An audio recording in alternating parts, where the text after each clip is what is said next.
I've led corporations across continents. I've stood in front of analysts, shareholders, entire industries, and never once hesitated. But that night, the moment his hand wrapped around my wrist, I hesitated. For the first time in years, I felt fear. Real, human fear of something I couldn't explain. It was raining heavily when I left the office. Not gentle rain, wild, hard, like the sky was breaking apart. I'd had an argument with the board hours earlier. They wanted to push a restructuring plan I warned could destroy hundreds of jobs. They didn't care. Cost optimization, they called it. Shareholder value. No mention of the families who'd lose everything. My assistant, Naomi, chased me to the elevator before I left. "Ma'am, don't drive. The storm's worsening. You're exhausted." She meant well, but I don't listen when people tell me to stop. I never have. I got into my Bentley and drove into the storm. Silence inside, chaos outside. I turned off the music to think. The smell of leather and rain-soaked air mixed strangely, and I felt uneasy, like someone else was in the car with me, watching. 40 minutes on the highway. No cars, no lights, just flashes of lightning reflecting off wet asphalt. That's when I saw it. A pickup truck up ahead, weaving dangerously, lights flickering. The back of the truck was loaded with something covered in a tarp.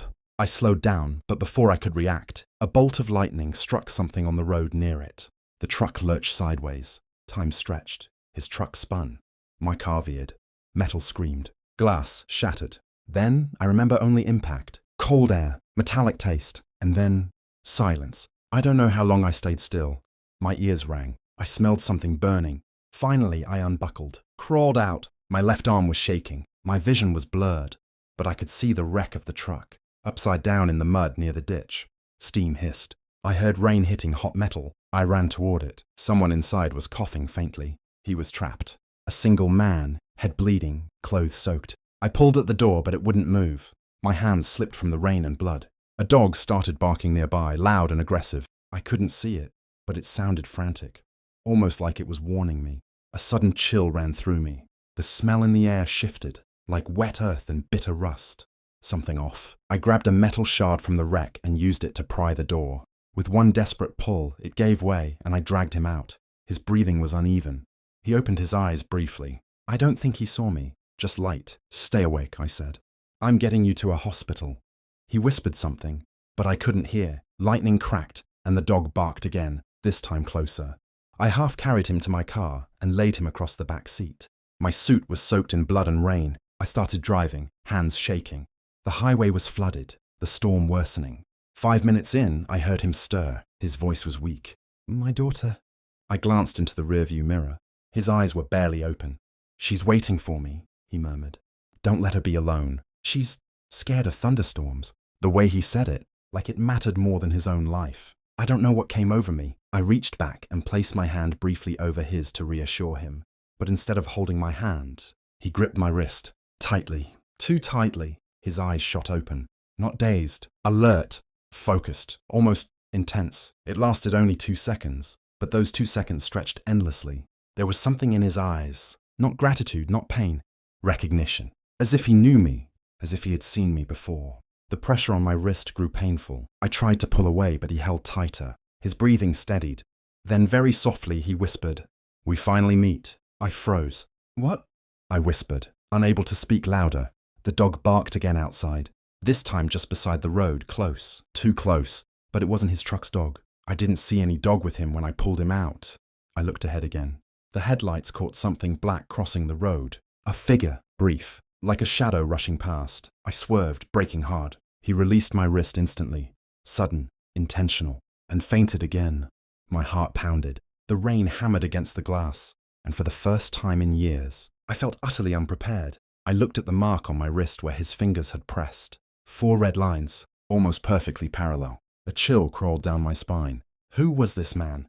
And how did he know me? I kept driving, but now every sound felt wrong. Every drop of rain, every shadow between trees. When I approached the hospital road, I glanced again in the mirror. His eyes weren't open, but his lips were moving, forming words, silently, repeating something. I leaned closer, and I heard it faintly. Just 2 words. Not yet." Rain hit harder, and inside the car, the engine's hum began to sound less like a machine, and more like breathing. Someone else's breathing. Right next to me. I didn't stop trembling until the hospital lights came into view. The warm glow felt out of place against the violent storm. It was past 1 a.m. when I screeched to a halt under the emergency bay. No staff were outside. The weather had most people inside, waiting for dawn. I opened the back door. His body lay still, face pale under streaks of blood. The red lines on my wrist still burned. 2 paramedics rushed out with a stretcher. I didn't wait for them to ask questions. I lifted him myself, adrenaline cutting through my exhaustion. One of the nurses looked at me strangely. "Ma'am, are you sure you're not the one injured?" I didn't answer. I followed them inside.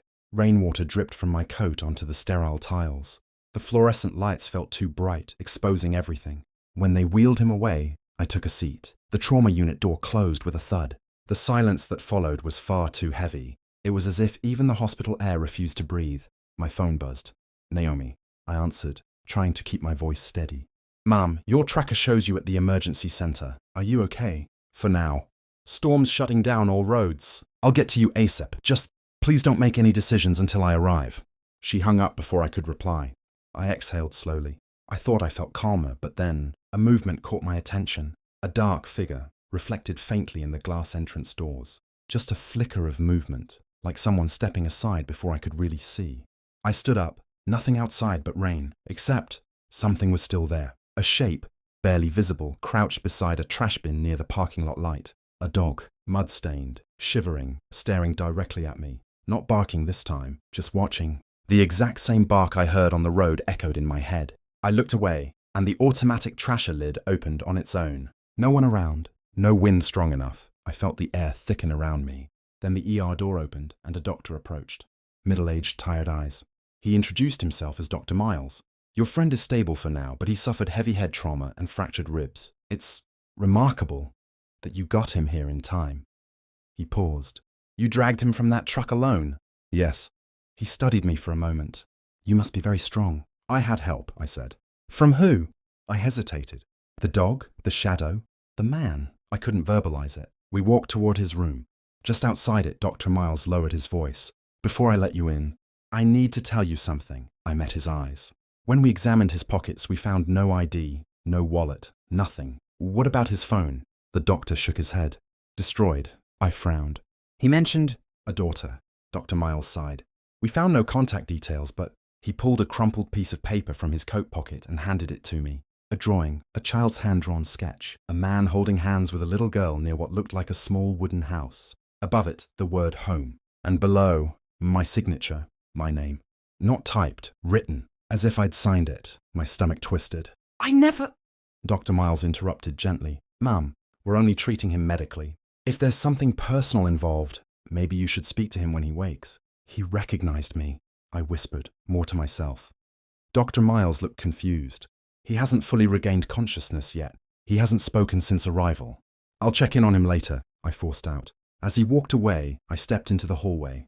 It was empty, except for faint rain beating against the windows. There was a wheelchair parked nearby, facing the hallway wall instead of toward the rest area. Just facing the wall, slowly turning, as if someone was sitting in it moments ago.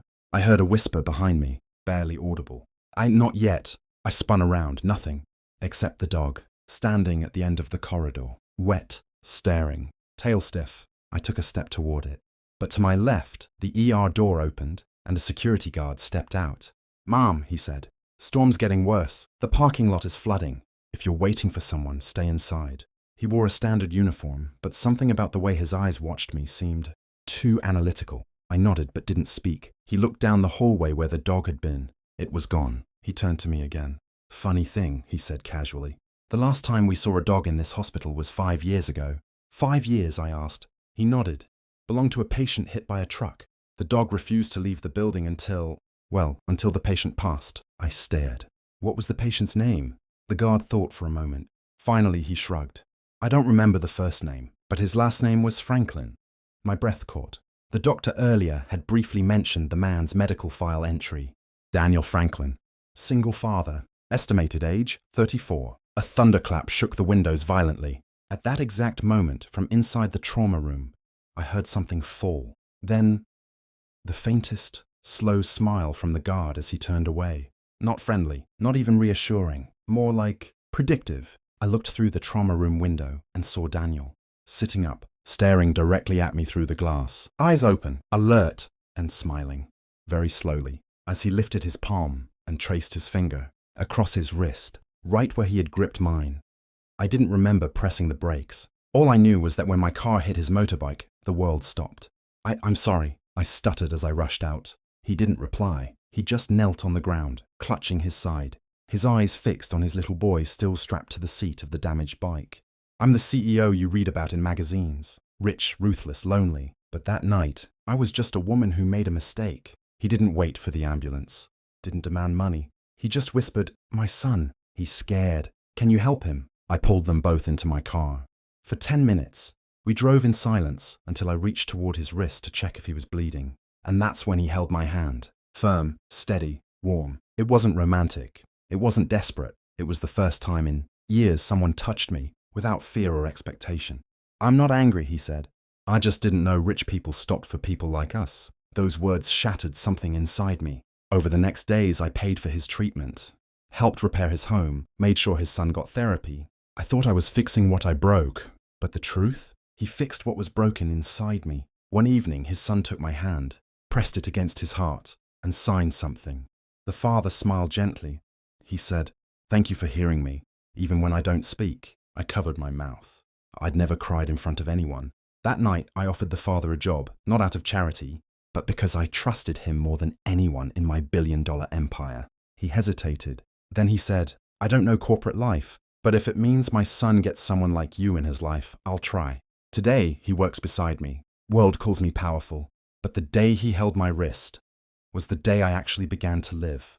Because the richest people are sometimes the ones most desperate to be seen.